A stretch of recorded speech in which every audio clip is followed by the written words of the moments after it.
What's up, everybody? Welcome to the 52 Horrific Weeks in 1981 series. I am your host, Mood616. Thank you for joining me.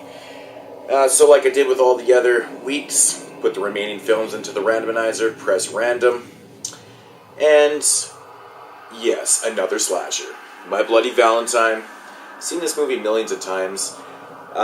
So every week I always write I just kind of copy and paste the movie titles into the appropriate weeks, and just looking at the list for the first 18 weeks, and 9 of the movies have been slashers, so pretty much, well, exactly 50% have been slashers, so yeah, first one I guess in 4 weeks, but anyways, there's just a lot of slashers in 1981. So, My Bloody Valentine, classic slasher in my opinion. If you've never seen this movie, I'll give the plot on this. Basically what happens, beginning of the story, you get the backstory. 20 years before the present time of this, there was like a horrific accident in a mine, leaving 4 people dead, and 1 person survived, by the name of Harry Warden. He actually survived by eating like the dead miners in there.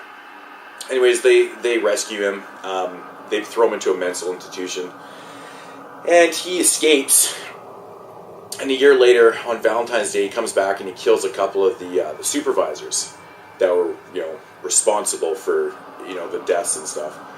20 years later, you got a group of miners, and they're planning on having a Halloween party. Valentine party. And then all of a sudden the killings start happening again. Hearts start showing up in candy boxes, and that's the carnage of the film. Very simple premise, but this one it's always been one of my favorite slasher films for lots of different reasons. I really like the setting of this film, shot in a real mine. I think they used 1 or 2 different ones. This is a Canadian film, so it was shot in Nova Scotia.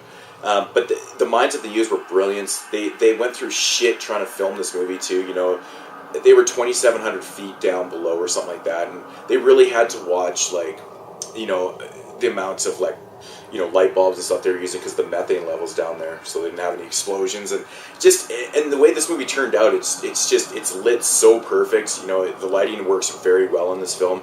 I tip my hat to the director of this film for, going through all that to film this and just doing such a wonderful job.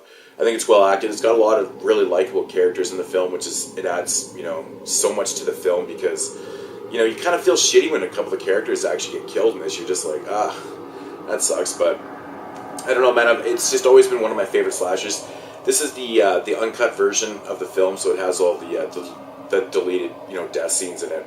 They're not mastered as good as the high def version of the film, but it really does work, and the kills are fucking amazing in this, man. Like, right from I think it's probably the first kill with the pickaxe through the bottom of the jaw and out the eyeball. It looks fucking phenomenal. It's just gory, man. Really fucking gory. The old lady in the dryer always kind of makes me laugh. As morbid as that sounds, it makes me laugh though. But it's just a really good, well done film from the early 80s.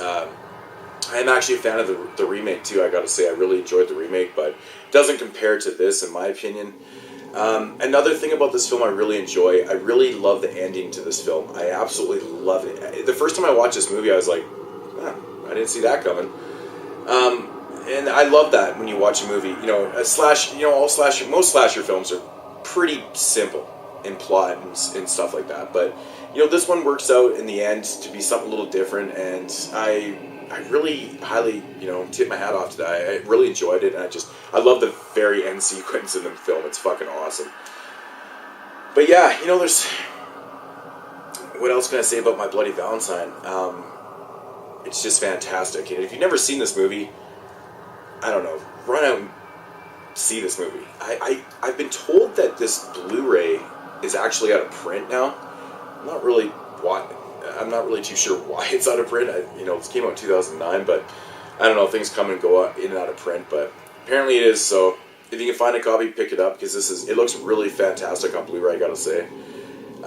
It's not like chock full of features, but it does have My Bloody Valentine and the Rise of the Slash film. I think I did watch this. I think I did watch that featurette on here actually when I first got this, but yeah. Anyways, I'm just blabbering on. My Bloody Valentine. Not a whole lot more to say about it. It's just classic. Love the kills.